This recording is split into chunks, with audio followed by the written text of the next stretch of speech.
Qué bueno que usted nos acompaña.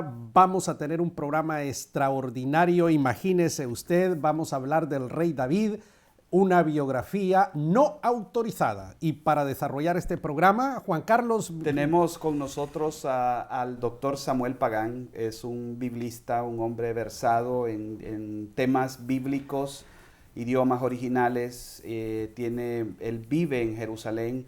Él enseña en institutos o seminarios bíblicos en esta región y lo tenemos con nosotros. Bienvenido a nuestro programa, doctor. Saludos cordiales. Qué gusto es para mí estar con ustedes para discutir de los temas que disfrutamos, que nos ocupan, que nos preocupan, que nos desafían, que nos entusiasman. Todos estos temas son buenos. ¿Y quién era David? ¿Alguien que mató a Goliat? ¿Cómo es la cosa? No, David es un personaje singular en la Biblia porque de David se dicen las dos declaraciones más contundentes que nosotros tenemos en la Biblia. Las dos declaraciones más fuertes son, número uno, que tenía las manos llenas de sangre. Wow. Y número dos, que tenía el corazón de Dios. Es correcto. Entonces de ahí surge la pregunta, ¿David es un héroe, Juan Carlos, o un villano? Esa es una pregunta interesante, creo que tiene un poco de los dos. Eso, me leyó el pensamiento. El tipo era un villano con V mayúscula y un héroe con H también. Y aquí tenemos el libro que dice El Rey David, una biografía no autorizada escrita por el profesor Samuel Pagán, y este es un libro publicado por la editorial CLIE, la primera editorial del mundo hispano. El primer editorial del mundo fundada hispano. por don Samuel Vila. Muy buena recordación. En la época del franquismo. En la época del franquismo, donde ser evangélico en España en ese momento era un desafío extraordinario. Por eso dice que Una fe contra un imperio fue uno de sus libros de don Samuel. Más conocidos. Bueno, entonces, ¿cuál es el Citizen Living de este libro, Samuel? Mira, este libro lo escribo cuando vivo en Jerusalén, luego de una serie de conferencias que tuvimos en Jerusalén y en Belén sobre arqueología. Se descubrió en la ciudad de David, que es un lugar muy cerca del Muro de los Lamentos, muy cerca de la explanada del templo, de las mezquitas, se descubre un muro de contención gigante.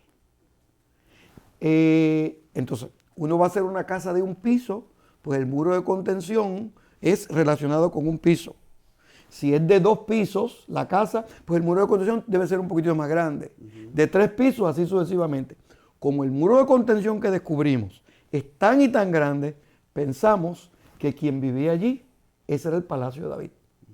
Entonces, al descubrirse eso, descubrimos que como en los últimos años ha habido una búsqueda del David histórico, cómo era realmente David, nos dio una pista y entonces eso me motivó a escribir este libro sobre David. Y lo primero que descubro es que lo peor que le podía pasar a alguien en la antigüedad era ser amigo de David y estar casado. ¿Por qué? Porque se podían matar para quedarte con tu esposa. Entonces, cuando empezamos a estudiar a David, descubrimos eso. Pero también descubrimos toda una serie de textos bíblicos y de pasajes que hablan de un David heroico, de un David dinámico, del dulce cantor del Señor. Las narraciones que hablan sobre David respecto a que luchó contra Goliat, el gigante Goliat. Y sobre David hay varios episodios de gran importancia histórica, como las luchas contra los filisteos, que culminaron en que David se pasó y estuvo unos años con los filisteos, aprendió a hacer la guerra como los filisteos y después los venció a ellos con sus propias armas. Era un estratega extraordinario. David era un político. Sí, ¿verdad? Y como tal, él recurría a los mismos estrategias que los políticos usan para glorificarse a sí mismo, para adquirir poder, ¿Cómo vemos a David desde el punto de vista político? ¿Cómo lo analiza usted? Mira, muy inteligente, muy sagaz. Los textos bíblicos indican que desde joven fue a vivir a la casa de Saúl, es decir, a la casa del rey. Se casó con la hija del rey. Es decir, que en la estructura familiar ocupaba un papel protagónico. Sabemos que Saúl notó algo en él que le causaba hostilidad y lo trató de matar unas cuantas veces, porque se dio cuenta que en los ojos de David estaba una corona. Entonces eso puso a Saúl un poco nervioso. Hizo decisiones políticas importantísimas. Por ejemplo, cuando David fue nombrado rey al principio, reinó 7 años en Hebrón, porque todavía no había podido consolidar las tribus del norte que estaban relacionadas históricamente con Saúl. Pero como estaba casado con Mica, la hija de Saúl, y reunió los líderes del reino del norte, pudo reunificar el reino y decidió mover la capital de Hebrón a Jerusalén. Y Jerusalén no había sido conquistada por los judíos ni por los hebreos, porque en el movimiento de Josué no llegaron hasta Jerusalén, porque era una ciudad de los jebuseos. Y cuando David llega allí, triunfa sobre los jebuseos. Como era una ciudad neutral, el reino del norte aceptó que esa fuera la capital y el reino del sur aceptó que esa fuera la capital y logró una decisión política muy importante hasta el día de hoy. Porque Jerusalén es una ciudad pequeña realmente, llena de montes. Hizo una emplanada. Allí su hijo, él consiguió el dinero y consiguió los recursos para hacer el templo. Pero cuando llega el momento de construirlo, recuerden que las narraciones bíblicas indican que el Señor le dijo, no, porque tú tienes las manos llenas de sangre. Pero el asunto, eso es una expresión idiomática. En hebreo, parecía que era un asesino. Sí, es pesada. ¿Era o no era un asesino, David? Sí, mató gente. Sí. Ok, ahora, ¿era un asesino en serie o no era un asesino en serie? Interesante, yo no lo escribí así en el libro, pero tiene un historial de personas. ¿Por qué no vemos alguno de los asesinatos de este hombre? El más famoso de ellos es el de Urías, el eteo. Pero para mí ese es el pecado más chiquito de David. Sí, pero tiene destrucciones y matanzas.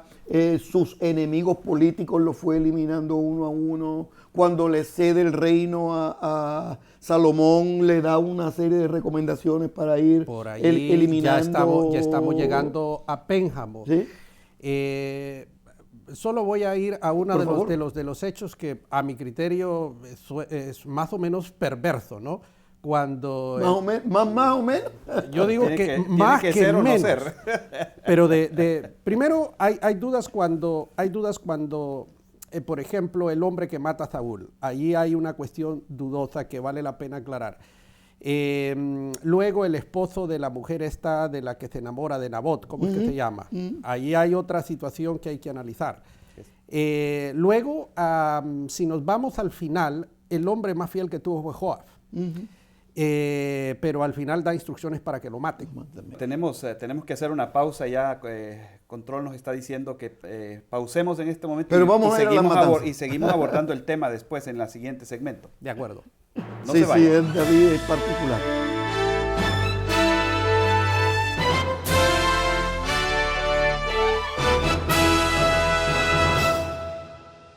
¿Te gustaría conocer las grandes doctrinas de la fe cristiana y hacer un estudio panorámico de ellas? Universidad para Líderes te ofrece el diplomado interactivo en Teología Sistemática completamente gratis. Regístrate ahora mismo en www.universidadparalíderes.com.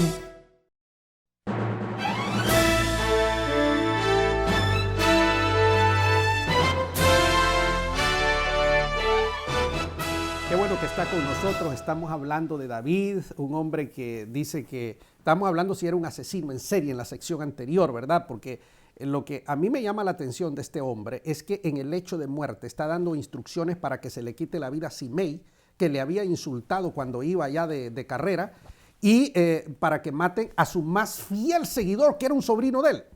Que le salvó la vida unas cuantas veces. Y no, es que ese tipo, si yo leo el texto sagrado, no hubo un individuo más fiel que Joab. Sí. Entonces, y da instrucciones precisas para que le quiten la vida.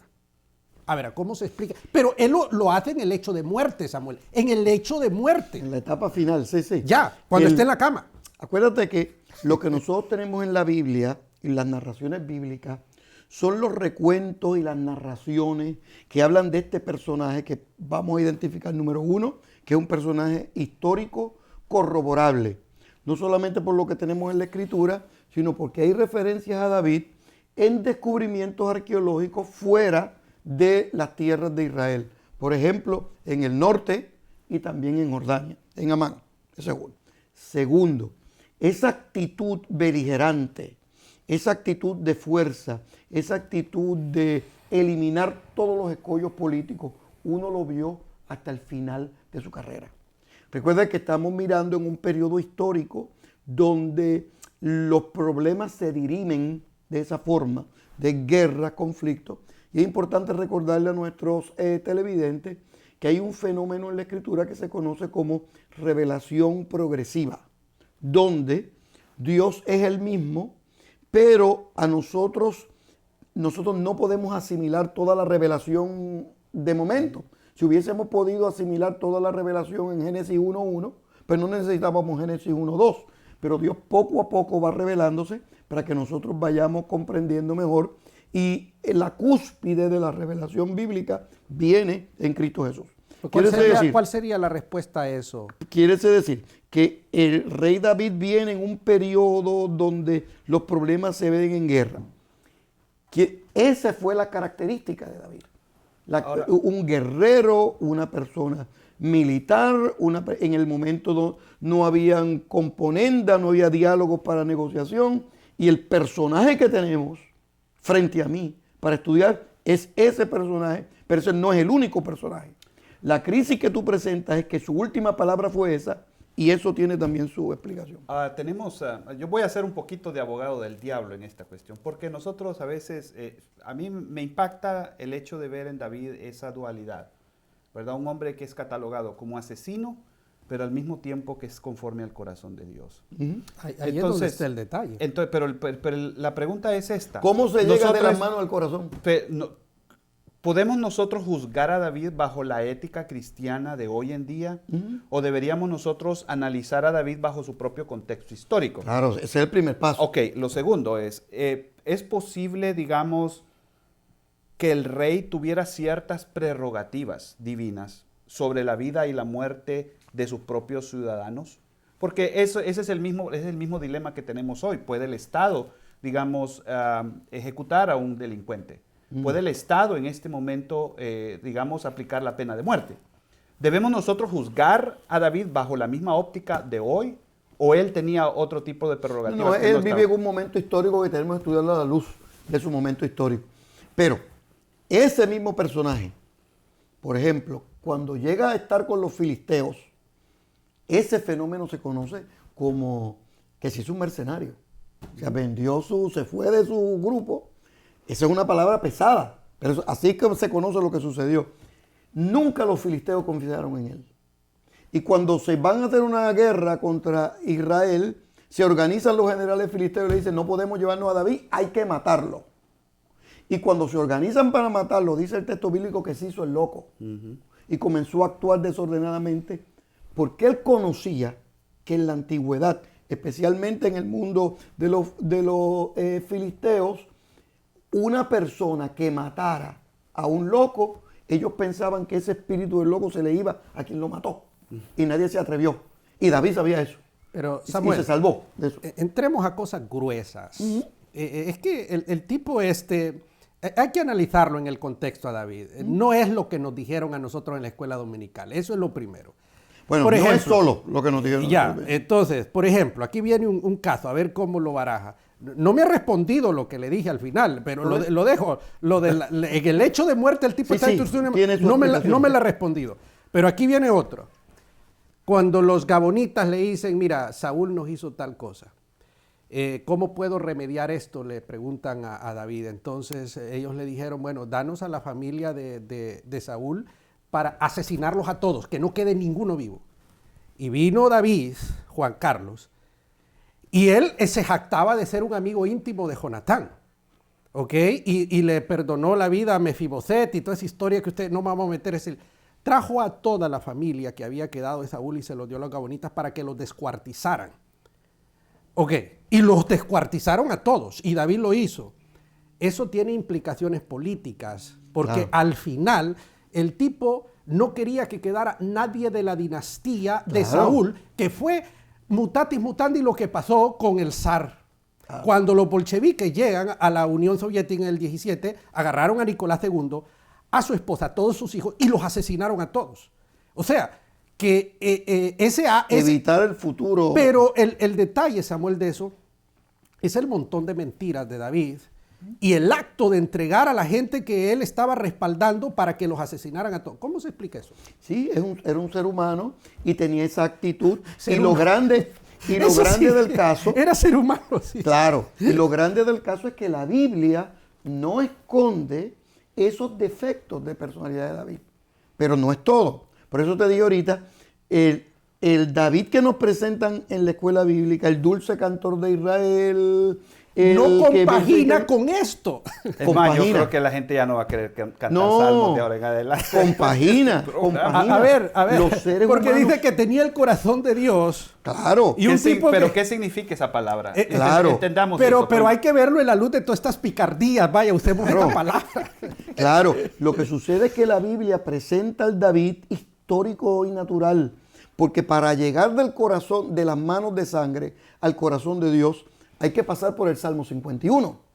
Entonces, el Salmo 51 pone de manifiesto una persona que ha reconocido sus hostilidades y sus conflictos y sus asesinatos y decide poner su futuro Pero el, en las manos de Dios. pero el Salmo 51 está en medio de todas las maldades de David. Ahora, si fuera al final el Salmo 51, entonces sí tendría un poco de sentido. De Recuérdate- pronto, Raúl, de pronto se No, perdió el tiene su Salmo explicación. 151, ¿me entiendes? No. Lo que sucede es que Y ahí recuerda está que la otra arrepentimiento. lo que nosotros tenemos en la Biblia es la narración que se escribe posteriormente a los hechos. Nosotros tenemos la narración, no está el escritor bíblico escribiendo mientras se está pasando los hechos, está escribiendo luego de los eventos. Y luego de los eventos, aunque lo último que puso fue esa narración final, que ahora yo le voy a explicar cómo fue que falleció, la parte final de su vida, lo que determinó su vida fue su arrepentimiento. Dirección dice Juan Carlos, Sí, vamos a una pausa. a la última. No se vaya.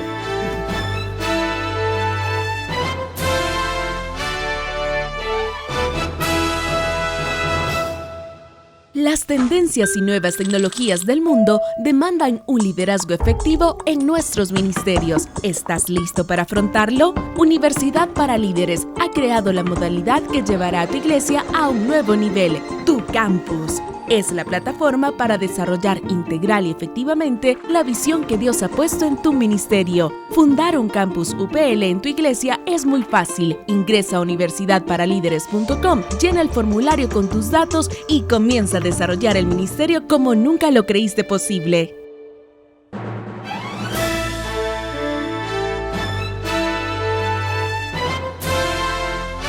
Es que esto puede surgir. ¿Cómo es posible que un hombre que hace estas fechorías, el texto sagrado diga que tenía el corazón de Dios y que Dios le haya hecho una promesa en que de sus lomos iban a ser el Mesías? sí. Y cuando leemos al apóstol San Pablo, dice, hijo de David, dice, para que se cumplan las escrituras en Romanos 1. Pero el tipo era supremamente perverso, si lo vemos ahí en la cuestión del texto, por las cosas que hizo, ¿no? Entonces le dice a un hombre, no te voy a matar, pero antes de morir le da instrucciones a Hugo, no dejes que vaya al sepulcro libre, arréglate. Y entonces Salomón le pone una trampa y hay una cuestión.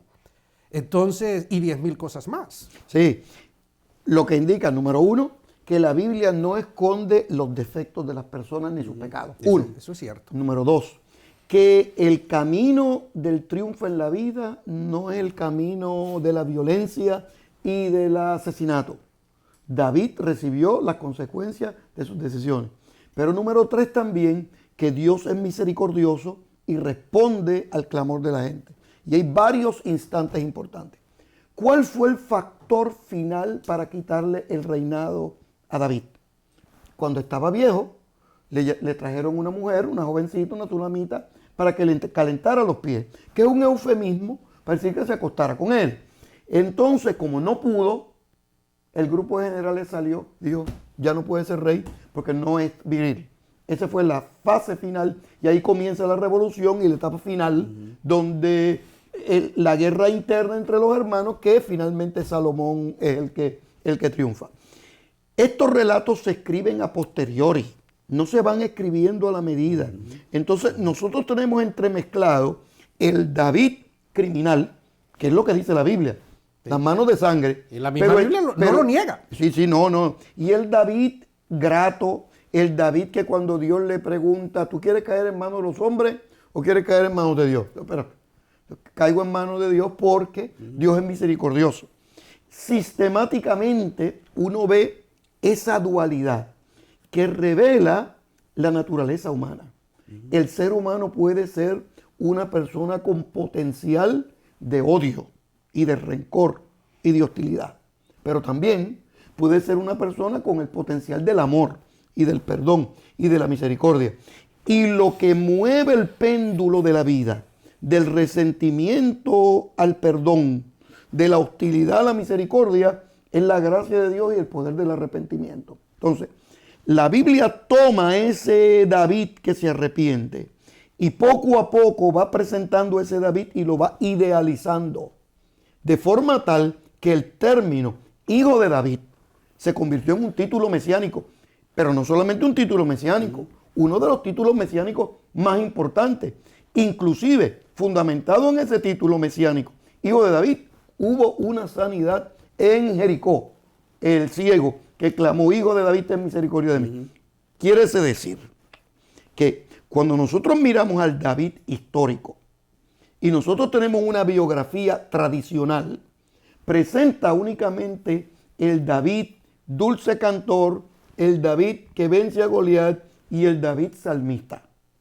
La obra que yo presento es una biografía no autorizada, es decir, una biografía que presenta los dos componentes del ser humano que vivió en Jerusalén, que tiene grandes aciertos. ¿Cuáles son los dos componentes? El componente humano, que es resentimiento, deseo de poder, asesinatos, pero el ser humano también, que es capaz de arrepentirse, capaz de escuchar la voz del Señor, capaz de ser fiel a la palabra divina.